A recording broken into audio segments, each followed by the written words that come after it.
Hi. Today I'm going to provide a brief summary of Wage, Labor, and Capital by Karl Marx, as well as a brief excerpt of an essay from Lucy Parsons. And I am going to connect these to Colonial Women in Philadelphia, an essay by Karen Wolf. So, right into it. What are wages, right? Generally, when we talk about commodities and their exchange values, we estimate this in money and we call that value its price.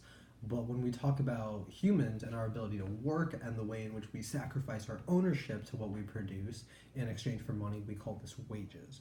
So, how are wages set then?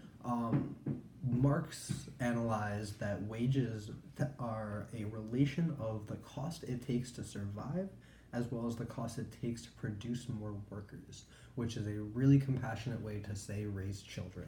Children who then can produce more labor as capital compounds itself and creates an increasing demand. But for the first part, this requires two opposing classes, right? You have a group of people who already have money. That is to say, they have the ability to buy things like food, they have the ability to buy labor, they have the ability to give people money who don't have anything but the ability to work.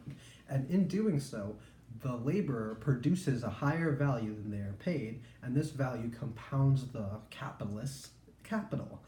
Um, this creates a higher demand for capital, and it also increases the social chasm of power between the two classes, as one generally remains stagnant, while the other constantly grows in its power and its ability to grow in power. The rate of growth constantly increases.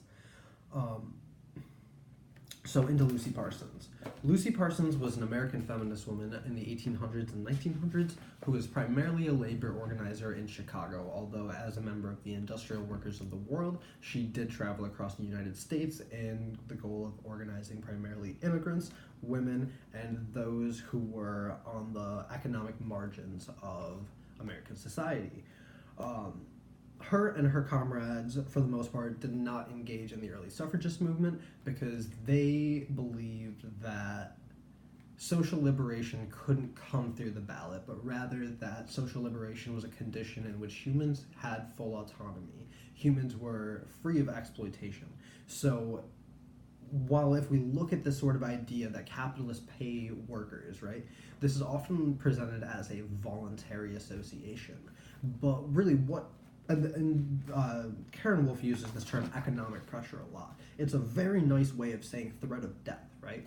Capitalism has this inevitable threat of death that if the worker does not sell their labor, they will die. And we can see this threat of death acted out upon the homeless, upon those who die from lack of health care, from lack of food, from lack of housing.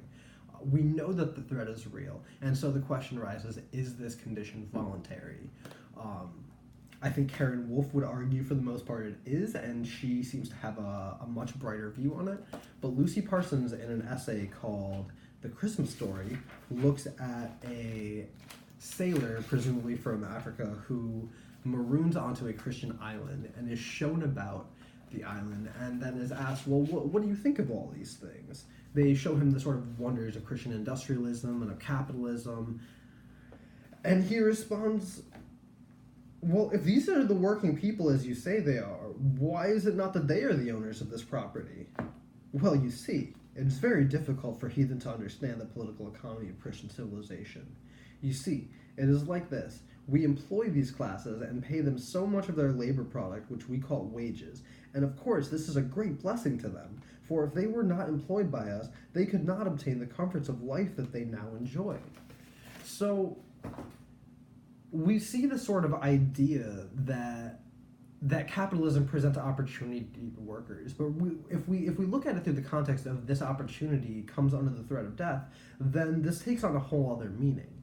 And if we also approach this essay from the idea that economic opportunity requires capital, people who have inheritance, as she mentioned, or access to existing industry are more likely to be the women who will pioneer female industry in America because they have those sorts of economic advantages. Whereas for the working class, things don't really change. If you don't have access to inheritance, if you don't have access to owning the means of production or of industry, then you are still just trapped in the cycle of wage labor. I think that's 5 minutes, so I hope this leads to a good class discussion.